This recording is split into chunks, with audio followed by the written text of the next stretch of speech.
Dear students, இங்க பாருங்க, if 5x plus 4y equal to 2, then find 32 power x into 16 power y.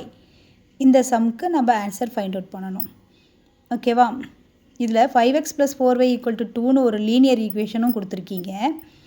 அடுத்தது பார்த்தா பவரில் எக்ஸ்போனன்ஷியல் ஃபார்மும் கொடுத்துருக்கீங்க. இதுக்கு எப்படி ஆன்சர் பண்ணுறது அப்படிங்கிறத நீங்கள் யோசிக்கலாம். சரியா? இதை நான் ஈஸியான மெத்தடில் சொல்லித்தரேன், கொஞ்சம் கவனிங்க. பாருங்கள், 32 பவர் எக்ஸ் இதை எப்படி எழுதலாம்? 32வை 2 பவரில் எழுதலாம். நம்ம எக்ஸ்போனன்ஷியல் படிக்கிறதுனால இப்போ 2 பவரில் உங்களுக்கு எழுத தெரியும். 2 பவர் 5 அதுதான் 32. 2 இன்ட்டு 2 இன்ட்டு 2 இன்ட்டு 2 இன்ட்டு 2. சரியா? 32. இதை வந்து 2 பவர் 5ன்னு எழுதிக்கலாம் 32வை. அதில் பவரில் எக்ஸ் இருக்குது. இன்ட்டு இந்த 16y அப்படிங்கிறத அதே 2 பவரில் எழுதலாம். 2 பவர் 4 ஹோல் பவர் y. ஓகேவா? இந்த 32 பவர் எக்ஸை 2 பவர் 5 ஹோல் பவர் எக்ஸுன்னும் 16yயை 2 பவர் 4 ஹோல் பவர் ஒய்ன்னு பிரிச்சிருக்கோம். சரி, இது என்ன லா?